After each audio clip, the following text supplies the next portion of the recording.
What's up, Christ-Centered Mental Health community? This is me, David Lee Chu Sarche. I represent Christ-Centered Mental Health, the ministry where I talk about mental health awareness from a Christian perspective in order to give you real hope in Jesus' name to the glory of God the Father. All right, before I get started on this discussion, I just have a quick announcement for those of you that are new to the channel. Please check out the Christ-Centered Mental Health Ministry website. It's www.christcenteredmentalhealth.net. There you can have access to our statement of faith. You can have access to the Christ Center Mental Health Ministry bookstore. You can have access to the On Faith and Mental Health blog. You can find out how to support the ministry via Patreon, Venmo, or Cash App. And you can also find out how to contact either me or someone on the ministry team for 24-hour peer support. All right, as you can tell, this is a discussion called What is Optimal for Mental Health, Christianity or Atheism? Today I have my guests, Joel Furches and Guy Otten. Would you guys like, this is an open discussion. This isn't a debate. So it's going to be pretty much like just an open discussion. So would you two like to introduce yourselves? Sure. Who would you like to start? How about Guy Furches, Guy Otten? Guy Furches would be an interesting combination. Good morning, everybody. I think it's morning in where you are. It's afternoon here in the UK. I'm a 76-year-old retired lawyer, and I live in the Greater Manchester area in the United Kingdom. I've been a humanist and that also includes an atheism, for some 25, 30 years now. And I serve currently as a humanist chaplain at a psychiatric unit in Greater Manchester. I've been involved as a lawyer and as a chaplain and in contact with mentally ill people for something like in the region of 45 years, one way or another. So I'm quite interested. Well, I'm very interested in this subject, and I'm interested in understanding what is best to help mentally ill people regain their mental sort of stability. And I have some ideas on the role of religion in that, and we'll get to that shortly, no doubt. All right, Joel. Hello, I'm Joel Furches. I've been on the show before, so it's possible some of your listeners might recognize me. I am a research psychologist, and I'm currently pursuing my PhD in general psychology. My area of study, specifically the area in which I do a lot of writing and research, is the area of deconversion, which seems like a prescient topic, especially in the United States, given the rate at which religion and Christianity in particular are on the decline, and the associated incline of identification as people in the various ranges of secularism, atheism, agnosticism, free thinkers, all of the different labels that are accompanied with that sort of cohort. And I am interested in what kind of processes pursue a person who originally identified as Christian and reaches the ticking the box on the survey form as atheist, and what's the process involved in that. And as a result, I've done a great deal of research on that topic. In terms of professional experience, I graduated college with a degree in psychology, and then began working with children who had been abused and have been removed from their homes as a result. I have since worked with, in the education field in general with students. I guess they were all below the age of 18, so children who have behavioral difficulties and processing difficulties and various things like that. I currently do in-home work with autistic adults, in addition to my studies. All right, so We're gonna start the open discussion, so you guys can go at it. All right. Well, um, since Guy got to introduce himself first, I suppose I can open the case. As far as I understand it, Guy is representing the idea that secularism and atheism as a general concept is more conducive to mental health. And I'm representing the. Can I just interrupt you there? I'm not actually going to argue that position quite. So carry on. Yeah. All right, fair enough. I'm here to represent the position that religion, as a general principle, and Christianity in particular, are conducive to mental health more so than atheism as a principle. Now, there is a lot of difficulty, just blurting those words out, since all of them require some kind of definition, and they also require contextualization. For instance, atheism is much more difficult on mental health if the country in which one is atheist is primarily religious in nature, because at that point they're marginalized, they're in a minority, and there are associated mental health difficulties that come with being a marginalized group. So the question would probably be more along the lines of, in a secular majority country, do people experience higher mental health than in a religious majority country? So there's a variety of things that require definition in that respect.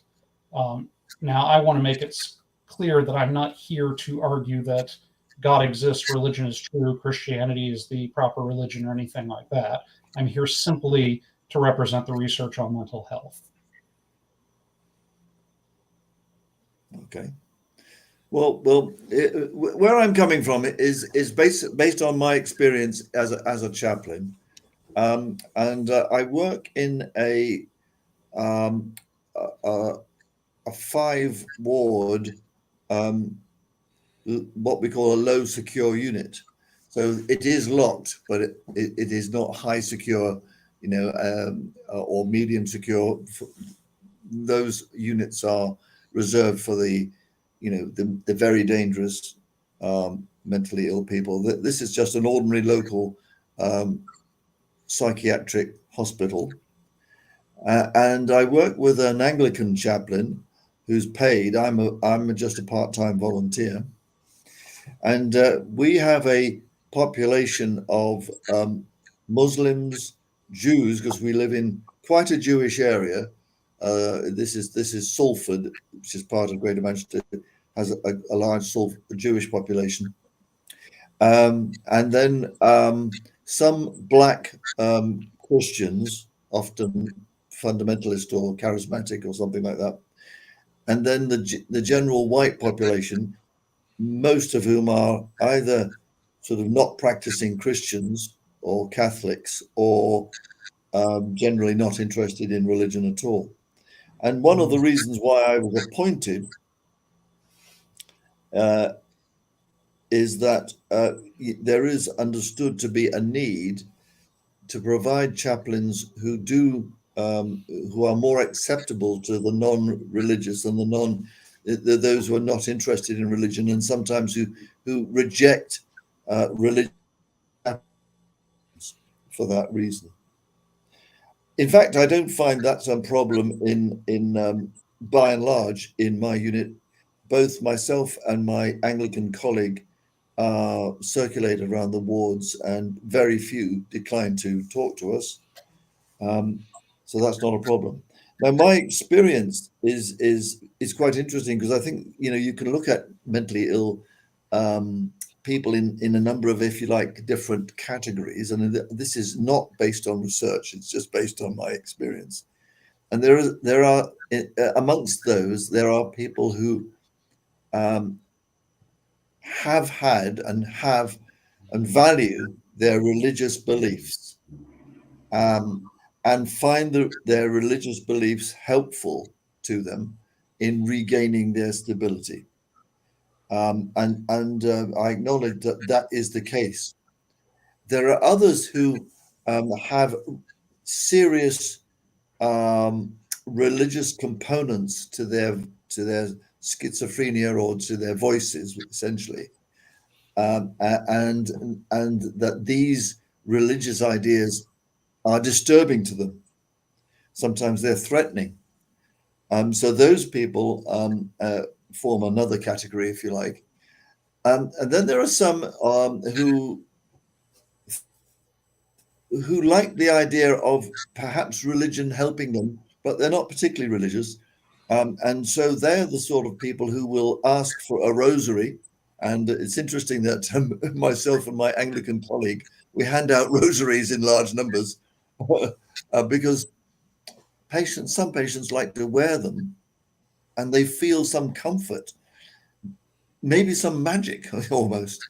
And there are some patients who, will ask a religious chaplain for a blessing or a prayer, and they find some comfort from that. And I've been asked for blessings and prayers from time to time, and I say to them, well, you do appreciate I don't believe in God, so prayer is not something I do. Oh, it doesn't matter. Please give me and so I actually do give people a well-wishing, a secular well-wishing. And the interesting thing is that the magic seems to work just the same, in terms of the comfort that the patient experiences. So I think it's quite a complex and nuanced picture. And I think that we all live, people live, what I'm trying to say is that we all need narratives and stories and kind of, sets of ideas in our lives. And I recognize that most people need those stories, and that for many people, those narratives are going to be religious ones, and but not everyone. But if they are religious ones, it's certainly not helpful to have for them to be challenged. And the role of the chaplain is not to challenge anyone's worldviews at all, but to help them through what I refer to as the existential challenges and needs they experience as mental patients. Um, uh, a religious person might refer to these existential issues as spiritual problems, and I'm quite happy with that terminology. I see them as existential in the sense that they go to the root of a person's existence. Often they question whether they want to live, for instance. So it's an existential need for hope and for purpose in your life. And that's as much a humanist issue as and incidentally, I'm not all that keen on debating or discussing it from an atheist point of view, because atheism is simply, not believing in a God.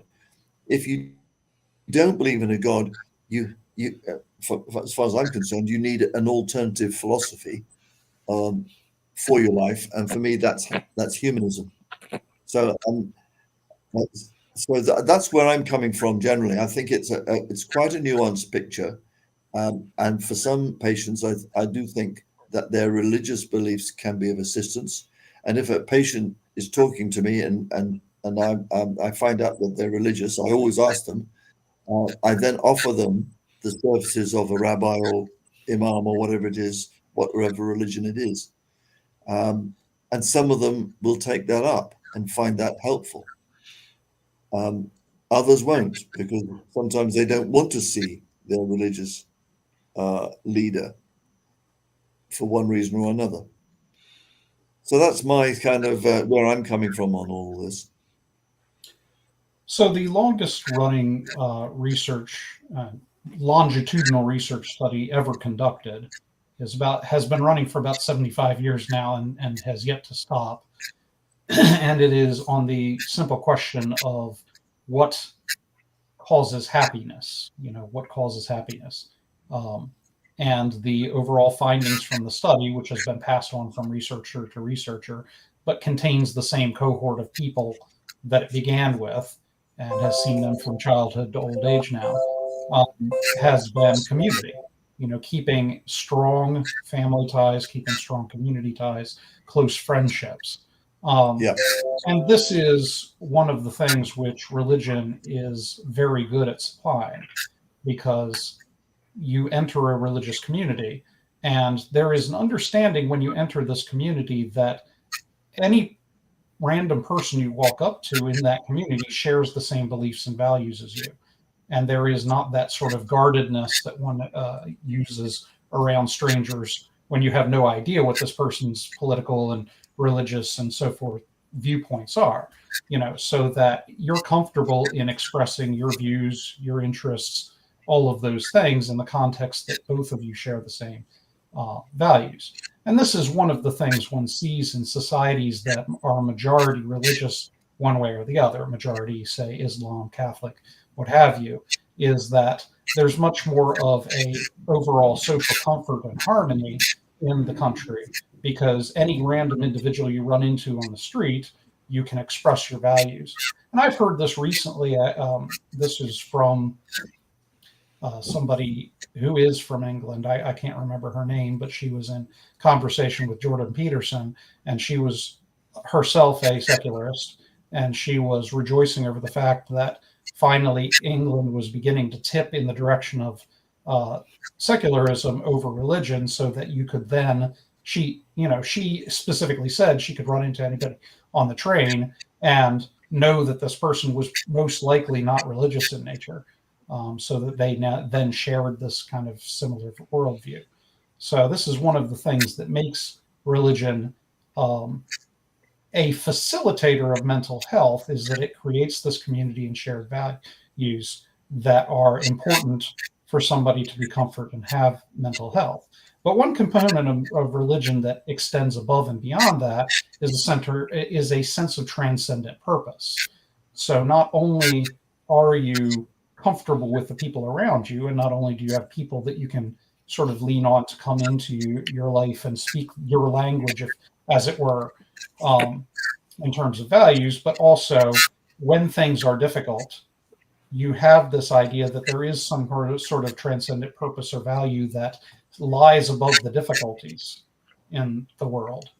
And in the case of religion, very few religions don't have an idea of an afterlife. So, even when you're faced with death or the death of a loved one, you know that this is not the end. There is something that goes on beyond this. And that helps cope with probably the most difficult trauma that we have to go through as individuals, which is, our own impending death and the death of those around us.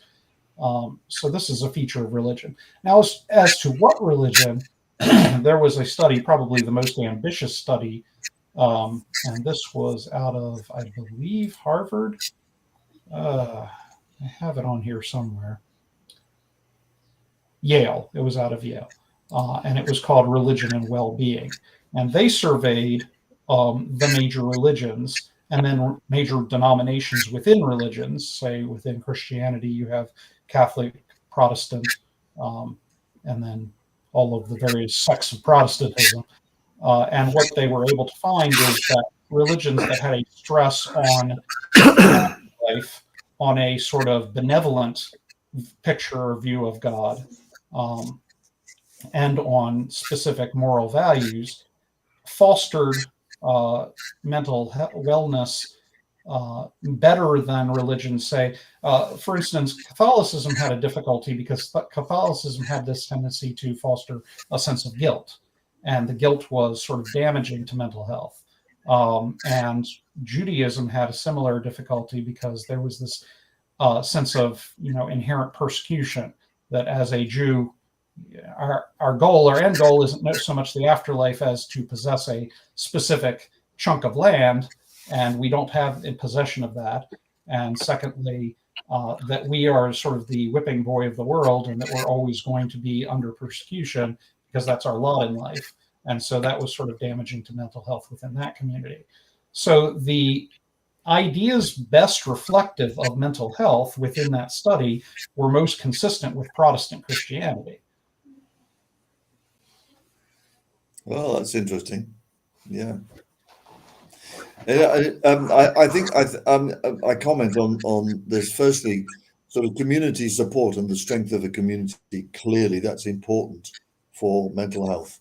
and people who are on their own are much more vulnerable, I think, to mental ill health, and people who have community and especially family support have a better prospect. And also those kind of support systems, I think, help a person achieve a sense of direction and purpose in their life as well. So which brings me on to the but I should say that while religious communities do provide a community support structure, um, they're not the only ones that do that. And in a secular society, civil society and civil relationships between people centering on volunteering or hobbies or activities or sports can also provide a similar strong, and also geographical. Street, for instance, where I live, it's quite a traditional community, a lot of terraced housing, a lot of people in and out of each other's houses, and have a lot of community support. And I think that's also another way it can be done. But moving on to the transcendental purpose, from a humanist point of view, um, because we don't obviously believe in a God, we find, or we recognize that humans have to find their own purpose and meaning in life, why they're here, what we're doing, what it's all about. And I think that's a vitally important thing as well. Um, for humanists, and I appreciate not everybody may be able to easily do this, but I think for a vast majority of people actually do in any event decide what they want to do in their lives, what their purpose and meaning are. I think that is actually what happens in most people's lives anyway. But I appreciate there are some for whom the catechism and the religion is sufficient. And certainly when I was brought up as a Catholic, I had to learn the catechism. And the first question is, who made me? God made me. Second question is, why did God make me? And the answer to that is, God made me to love and serve him in this world and be happy with him in the next world. Well, that is, if you like, your purpose and meaning on a plate if you're a Catholic, if you're a devout Catholic. I don't accept that, not least because I don't believe any God exists. So I have to, and this is what humanists do, and then this is what I think most secular people who are not interested in religion, whether they believe there might be a God or not, actually do. They decide what they want to do in their lives, what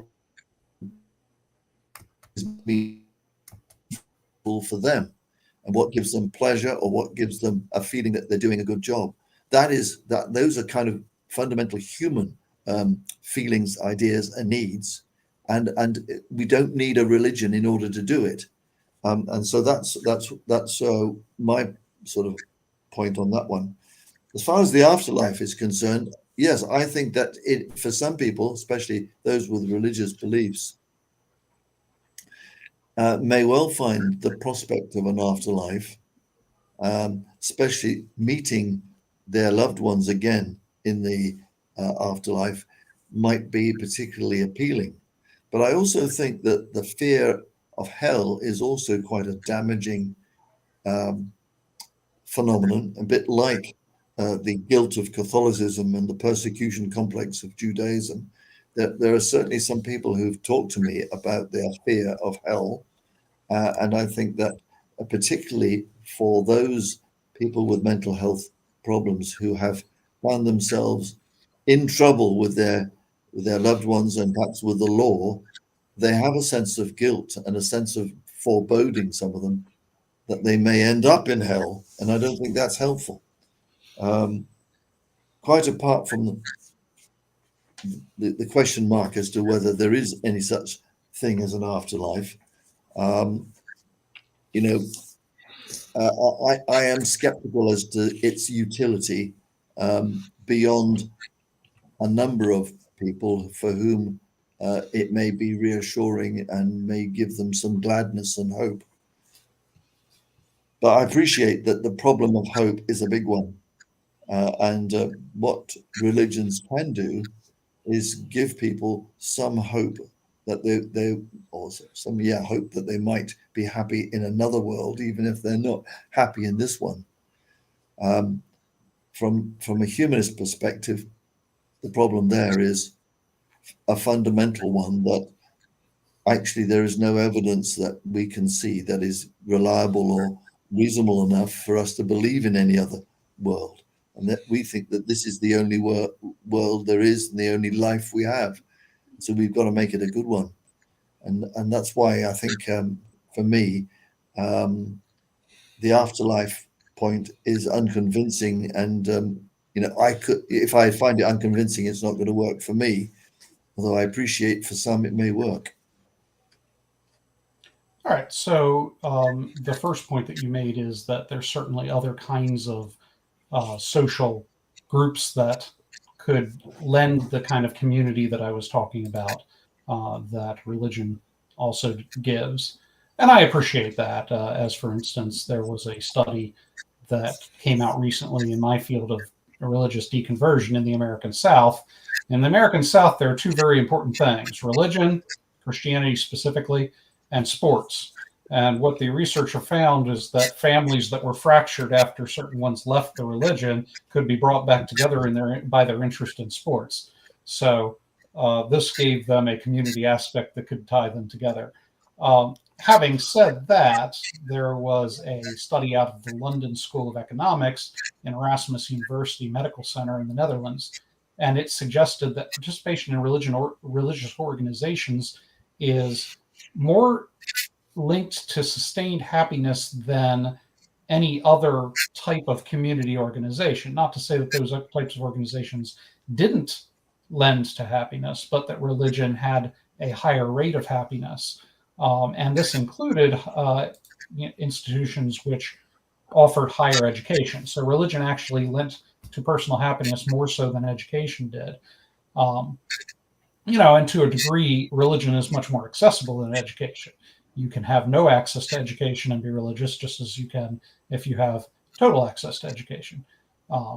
And in poorer countries, in developing nations, what one finds is that the services that government offers in developed nations, such as the United States and the UK, are being provided by religious institutions. So whereas in, say, the UK and the United States, healthcare and education and sort of social services are all offered by government institutions, in developing nations like, poorer countries in Africa, South America, things like that, those services, healthcare, hospitals are being built and staffed by religious groups and organizations.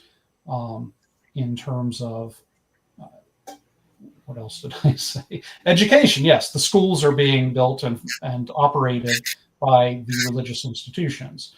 It's just a aspect of religion that religion tends to lend to the community, independent of the drive for profit. There is a drive to provide education and healthcare that is a simple moral goal, which is not funded by taxes and other kinds of profit. It's voluntary in nature, and it's this underlying sort of moral sense that says, "Hey, we have to provide these things for our community just because it's the right thing to do." Which is not to say that atheism or humanism doesn't provide or lend to any sort of moral code. It's just that religion has sort of a compulsory nature to it that one does not find. You don't find humanists in poor countries lending these services unless those humanists are coming from other countries as a sort of missionary group, if you will. Missionary is probably not the right term, but you get the point. A humanitarian group, let's say. The homegrown institutions which are offering education and healthcare are religious in nature, just because religion provides that kind of drive. So that's the response to that. The other one that I can remember that you said was the idea of hell. And yes, there are, this is an emerging field within the United States now that deconversion is on the rise, is this idea of religious trauma syndrome, meaning that you carry over these ideas of these feelings of guilt, these feelings of, abandonment and so forth once you exit religion. And they lend to sort of a mental illness rather than mental health, having exited that religion. Which returns me to the study titled Religion and Well-Being, which states that when you're within the religious institution, looking from the inside out, these kinds of feelings of guilt and fear of hell and things like that are not a contributor to mental illness while you're within, as long as as that religion approaches the features that I mentioned, which were most conducive to mental health, which is, counter the Catholic notion of guilt, more of a Protestant notion of an accepting and forgiving God. This idea of a loving God versus a condemning God. So as religion approaches this idea, it gets closer and closer to a religion which is supportive of mental health. It's the exit from that religion that then provides the guilt and things which lend to mental illness or less mental well-being. You mentioned the afterlife. Okay, so in a very ambitious study that was conducted in as many nations in the world as it could go, and this is one of the studies, I don't have the name or the institution that did it, so I apologize if I'm asking you to trust me on this one. They were interested in the question of how widespread is this idea of a God and a soul. And so they went to cultures all over the world to try to find, and what they found amazingly was that almost without exception, every culture has this idea of a body independent mind that survives death, and this idea of some kind of God, a transcendent being with benevolent or judgmental, sometimes, but a transcendent being, let's say, with causal agency. And so this idea that the soul, that some aspect of my person survives my body, is so widespread and so inherent in cultures and always has been throughout history. And this may speak to the idea that we need to have a feeling that we will survive. We have a purpose that lies above the material. Now, you were talking about in humanism that you can sort of find your own purpose. You can say, I am independent and I can find. And I appreciate that this is commonly the idea that I define my own purpose. I create and then follow the purpose that I created, which is all well and good, but that then takes away from this idea of community purpose. When a person is defining their purpose individually and saying that I alone have this purpose and this is my drive in life, independent from the community. Now, if that purpose were to contribute to a community, then it would be more thriving. But again, it's this idea that when I walk up to any random person, I expect them to share the same ideas and values as me. And the more of this individualism that we develop, these highly individualized nations tend to be the prosperous nations because we have other things that lend to mental health, well-being outside of a common drive as a society. Now, within, say, well, if I'm going to appeal to, for instance, the Bible, which states that, every individual is part of a body of Christ, and that, one person is the arm, one person is the eye. This is an illustration given by Paul in Scripture. It allows for individualism to an extent. It allows that I have my own drives, talents, and purpose, but they all contribute to a common goal, which is a framework or structure built in to the warp and weave of this religious idea. Yeah, that's all very interesting. Yeah. Going back on the purpose, I fully agree with you about If everyone has their own individual purpose and you are not connected with others, then that's a problem.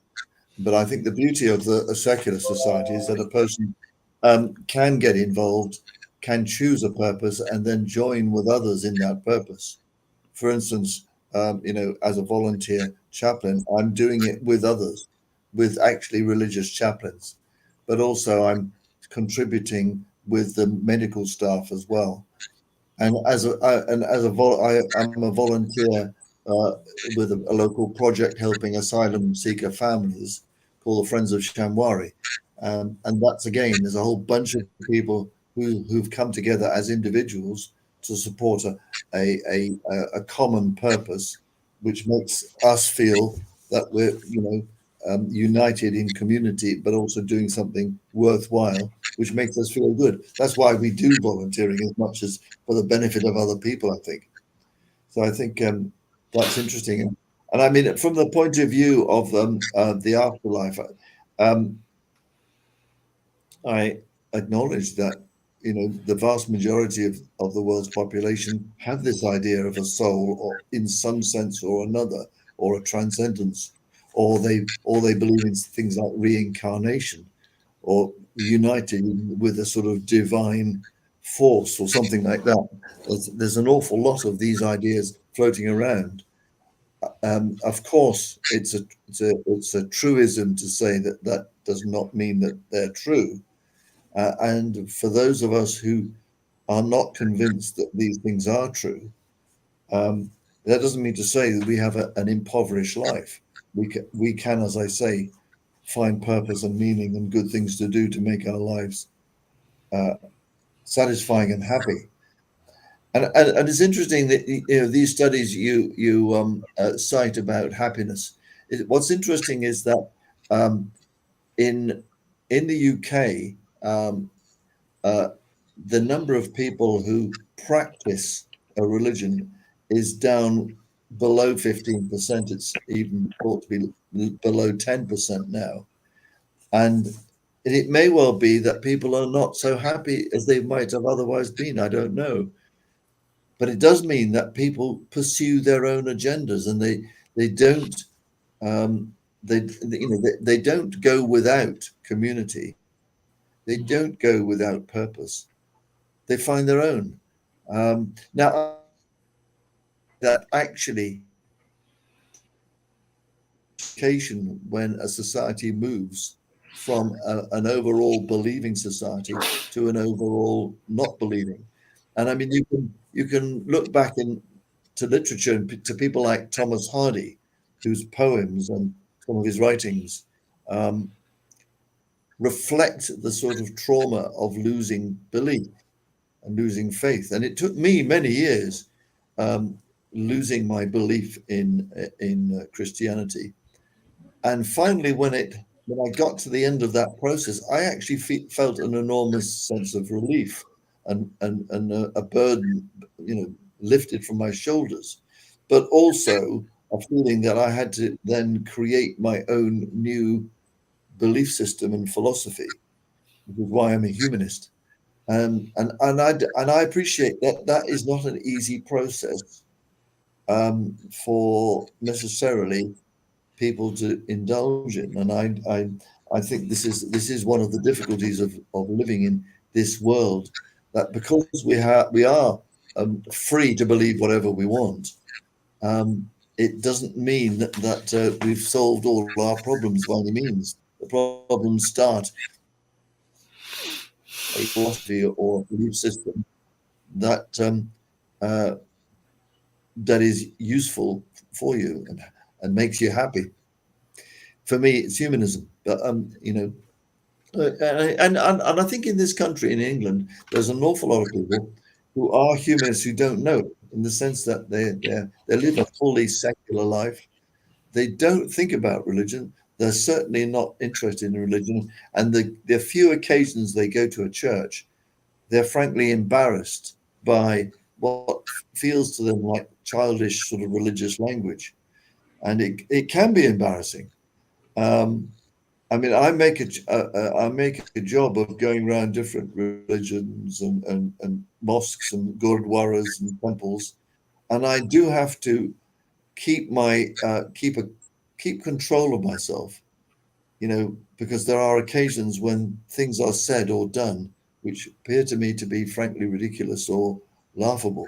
But I have to be respectful because I'm visiting their premises, and I have to just listen to them. But if that's meaningful for people, I have no objection to that. I think what's important is for people to find something that's helpful to them, even Right. if, from my perspective, it's untrue. Yes, and I appreciate that you're willing to allow people the freedom to select their own drives, even if they're not true ones. Um, I'd like to address a certain point that I think will shed a little light on what we're discussing here, and that is the distinction between developed nations like Canada, the United States, the UK, versus developing nations like, say, Uganda uh, or Haiti. In this instance, we have a lot that these countries don't. We have access to education, but we also have access to technology. Now, 30 years ago, before the invention of the smartphone, you would have families sitting around at the dinner table having discussions with each other about their day and connecting to each other on a personal level. Maybe you'd have them sitting around watching TV while they ate and not connecting, but the point is, you introduce the smartphone into a country, and suddenly levels of loneliness have escalated, levels of mental health have declined, and things like that. But people keep using the smartphone rather than putting it down and communicating to each other and forming communities. Why? Because, I don't know, it's got an addictive factor to it. And this is what one finds when we're comparing developing nations to developed nations, is that the presence of distractions, technology, comfort, if you will, sort of the Aldous Huxley's Brave New World type schema, we're amusing ourselves to death in a sense, because these kind of things cut down on community. They distract from the fundamental aspects that we discuss that are important to mental health, like finding a purpose and a meaning for your life. If I'm a 40-year-old man who's living in my parents' basement playing video games and working at a convenience store on the side, the video games are the thing that I've inserted in place of some greater transcendent purpose or drive or meaning for my life.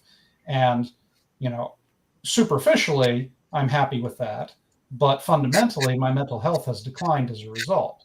And so when these are Gallup polls that I gathered in comparison between these developing nations and developed nations. So let's see, I'm looking at the polls for countries with the average annual income of $2,000 or less. This is annual income. And you compare them on things like how much they experience enjoyment during the day, worry, sadness, depression, and anger. Those people who say that a religion are important to their daily life are basically consistent across the two. The religion is important to to their daily life. They experience more enjoyment and less worried, sadness, depression, and anger than those who say that religion isn't important. But when you transition over to developed nations, which having average annual incomes of 25,000 or more, what you see is that overall those countries are experiencing less fulfillment in general across the board, with or without religion. But then again, religion is a little bit more consistent with enjoyment and less consistent with worry, sadness, and depression. For some reason, anger is 50-50 across the board for religion or not religion. But the point is that religion kind of facilitates these communities. Those communities are then replaced as the nations develop with distractions of other kinds, amusements and things that we get. And we begin to sort of replace strong relationships with these superficial pursuits. And what you find in the end is that these developing nations actually have stronger communities and stronger senses of fulfillment than developed nations. And I can speak to this somewhat from experience because my wife is from Brazil, which is a developing nation. And when I go down to Brazil, everybody in the community is, every night they're getting together, they're having barbecues, everybody knows everybody else's name. And I, an American, a foreigner, can walk into these and immediately I'm greeted and adopted as part of that community. And I can tell you in America, if I walked into any given backyard, nobody's going to invite me. And there's a great deal more hostility in general. It seems, I could be wrong, but it seems we don't have that sense of community that you get from the developing nations, which is why you see more religion in developing nations. Yeah, I think that's fascinating. I think that's fascinating. I mean, and I would wonder whether it's not a factor of religious belief, but a factor of development, a factor of technology, of wealth. I think these may well play a similar part. And I mean, you mentioned before that it's religious organizations that provide health and education and so forth. And you mentioned developing countries. I mean, I think that may be right, but certainly in the UK, of course, we're famous for having our National Health Service, which is not a religious foundation, and there are basically no religious hospitals here. Although before the National Health Service was founded, there were some, but there were also charitable foundations that were not necessarily religious. So there was. Well, that was a misunderstanding because what I meant to say was that in developing nations where the government and infrastructure doesn't exist to provide health services and education, religious institutions will step in to provide those services. But once a nation becomes developed enough and develops that infrastructure, religious institutions tend to get sidelined and be replaced by government institutions or even public institutions that provide those same services. And the reason is that those. I'm not sure if that's right. I mean, I think that might be right in part, but I think a lot of African countries, for instance, they do have state-funded clinics and small hospitals and medical services. I mean, I think the education is more patchy, and certainly in this country, something like a third of all schools are religious foundations, or maybe more than the third. But they are run, most of them, pretty much in secular terms. I mean, yesterday I was at this primary school, which was a Church of England primary school, but it's run pretty much like every other school, although they take the religious bit a bit more. There are, however, Jewish and Muslim schools which are very, very devout and religious, and they're seen as a problem in this country. There are Haredi Jewish schools where the children are not even taught English, and that is there's a big debate in this country as to whether those children are actually being misserved by this intensely religious education. Certainly, and because UK has the infrastructure to provide those services, religious institutions no longer are the primary source of those services. But yeah, if you go I'm also familiar in Uganda with a movement of humanist schools. Admittedly, they were started and still receive some support from humanists in the UK. There may well be other similar sort of systems in other countries, but it's now expanding very much under its own steam in Uganda, from what I gather. And I think it's expanding because parents like the schools. They don't promote humanism so much as they provide a secular education. And certainly in this country, humanists have decided not to run our own schools, although we could do if we wanted to. The law, Yeah. And it's all very interesting, and I do think that the dislocation of losing a religion, if a religion has been foundational to your sense of identity and community, is a major problem. Which is why I think it's a very slow process when it happens, and it's happened slowly over the last 80 years in the UK, really 85 years. In the 50s, everyone was religious in the sense of at least nominally part of religion. They may not have attended church all the time. Whereas now, the majority are not. And even amongst the 47% of the UK population who say they are religious, or they are religious, most of them, like 80%, do not actually attend church or synagogue or whatever it is. Even amongst Muslims and black Christians who tend to be the most, and immigrant communities who tend to be the most religious, the numbers are falling off, but slowly. And because of minority community, your community is more important to you in terms of your identity and safety and security and all that kind of thing than it is for the majority population. So, in terms of people who are religious but not part of community, yeah, that can be problematic. But among the things that I've seen in my research that are facilitating a mental health are things like gratitude, expressions of gratitude, but also religious ceremonial religious features like meditation and prayer.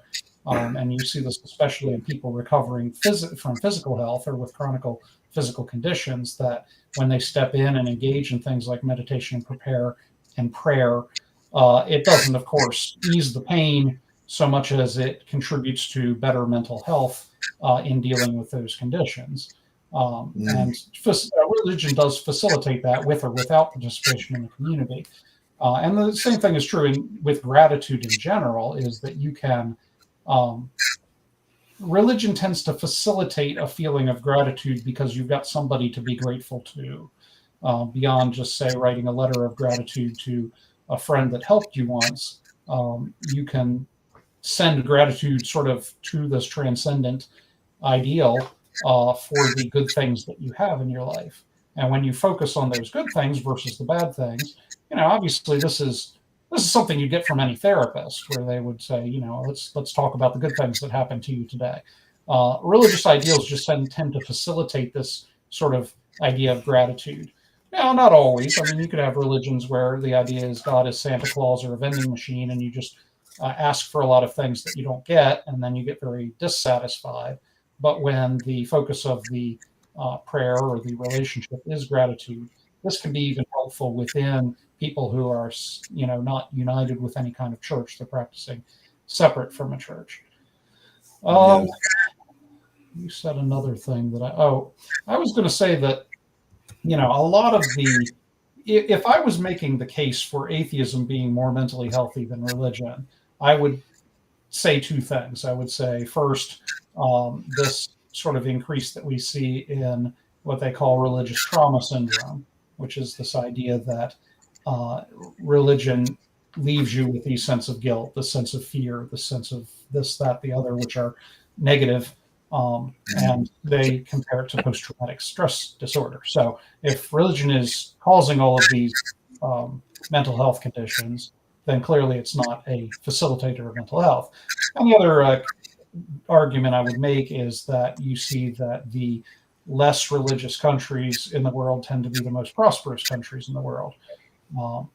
And my response to the first would be that religious trauma syndrome tends to be a symptom of exit from the religious community, meaning that if you're strongly involved in the religious community, these feelings, these negative mental health conditions and the feelings associated therewith tend to be less extreme, if not completely absent.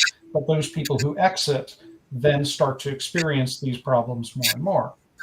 So this may be a feature of the fact that, developing nations like the United States, the UK, Canada are experiencing a decline in religion. And as they experience that decline in religion, there is going to be a temporary increase in religious trauma syndrome, these negative feelings that come with losing religion, if you will. And you've said that in your own experience when you lost religion, that it took a while to overcome that and find meaning and purpose beyond that. And then as far as the developing nation go, I would return to my point before that things like education, wealth, technology tend to be discouragers of religion. So I would say that in those countries are less religious because they're developed.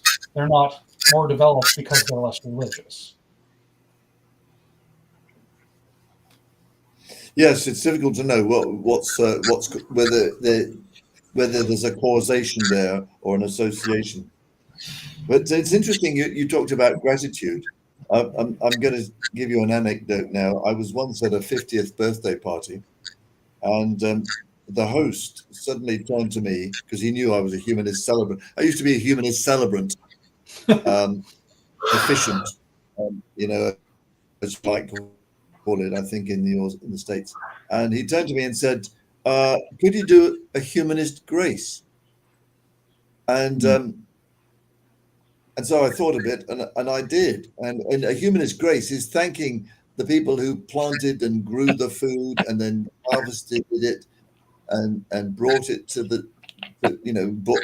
bought it from the shops and cooked it and prepared it and paid for it. That's who we're grateful for. Those are the people who actually we need to thank, not somebody who actually, I would say, doesn't even exist. And it struck me that that's quite interesting, the whole question of gratitude. I think gratitude is an important thing, to be grateful to people who are doing things. And I think religions do it well, except that they tend to thank the wrong person or the wrong people. And going back to ceremonies, you talked about the importance, was it of ritual or something?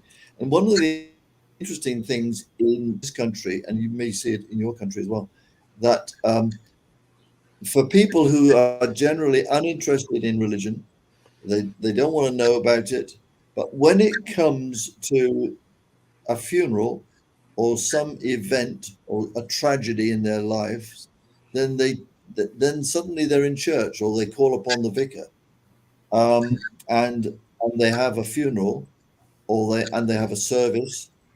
And there are public services in this country that are headed by a secular leader, because we have an established religion for the moment.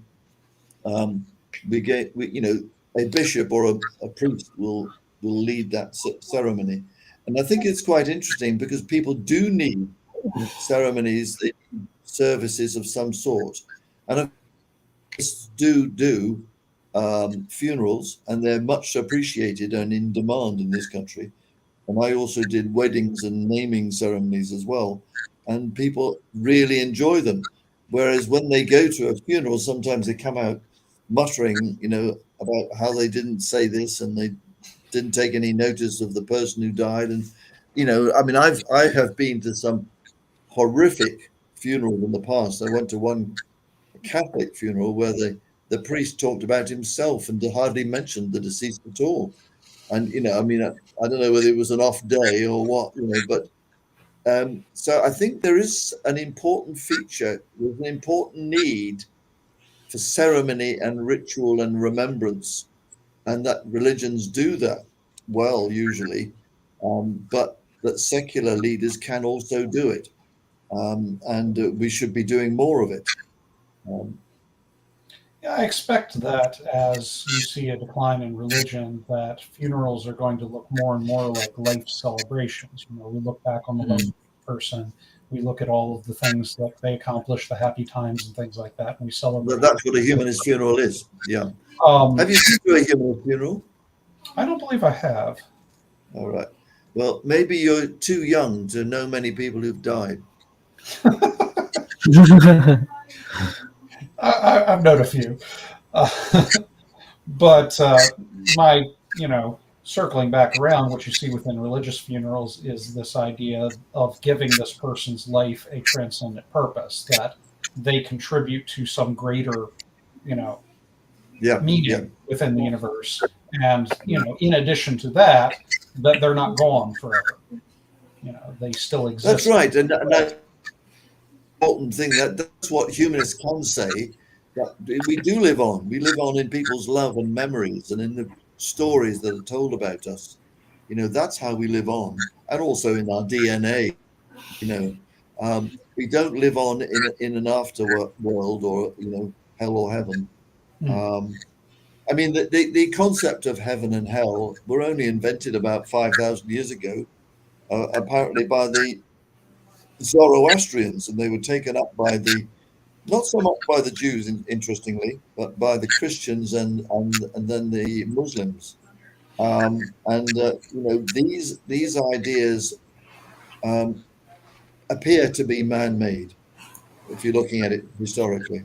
Yeah, I mean, you see things about an afterlife as far back as Egyptian ceremonies, and you can get Egyptian hieroglyphs that talk about what the afterlife is like, and then you see that as a feature in, say, Greco-Roman culture, where you have, an afterworld, an underworld where souls an underworld, Hades. Yeah. That's not quite the same, but yes, indeed. And of course, the Egyptians were interesting because, to begin with, it was only the king who had an afterlife, and the important people, and then everybody wanted an afterlife, and they all started mummifying themselves in order to preserve themselves for the afterlife. Very interesting history there. Yeah, sure. But I think you're right in that if you look at Jewish culture, you don't see as much of an emphasis on something that's going to happen after one dies. What you see instead is this idea that eventually everyone will be back. There will be a resurrection. And this is early Christian teaching as well. The idea that everyone will be resurrected or come back in bodily form. This idea, the Christian idea of heaven and hell, and later the Islamic idea, the Muslim idea of heaven and hell, seems to have been adopted from more of a Nordic idea, because in Nordic religion, you had Valhalla, which was heaven, and you had literally the word was hell, which was hell. So, Christian teaching tended to kind of get transmuted, and later Islamic teaching, into more of a Nordic, Greco-Roman, Egyptian idea of a spiritual afterlife versus a physical resurrection. Yeah. I think that's all very interesting. Yeah. So, what are we doing on time, David? Because we've been at it for about an hour now. Yeah, we're at an hour and 3 minutes. I was just about to ask you if you want to go longer or if you had to go. No, I think we both made our points at this point. Yeah, I think we have, and I do have a meeting I have to go to shortly. So okay. I would say I've had a very interesting discussion. Yeah, Joel, and I very much appreciate the opportunity and to glean some of his research findings, which I found very interesting and quite credible. Yeah. Yes, I've enjoyed the discussion as well. I appreciate the opportunity to do so. Well, I thank you both for coming on here and talking about this. I appreciate it. I just wanted to thank the viewers for watching this, and if you please leave a like and share this video with people and subscribe to the channel. If you've been blessed by the Christ Center Mental Health Ministry, please consider supporting the ministry via Patreon, Venmo, or Cash App. If you support them, if you make a pledge of $5 or more to the Patreon, then I'll send you a couple copies of my books. But other than that, anyways, so have a good day. God bless you. Oh, Christian came on and said, "Dang, I missed it. I'll watch it later." Yeah, there'll be a playback to this video, so don't worry. Anyway, you'll circulate the link, will you, David? What? Say that again? You'll circulate the link? Yes, I will. I'll circulate the link. Will you circulate the link? Yeah. Yes, I will. Thank you. I'll send you a link too, and I'll send both of you a link to this. All right. Have a good day, everyone. God bless. All right. All the best. All right. Cheers. All right. Ta-da.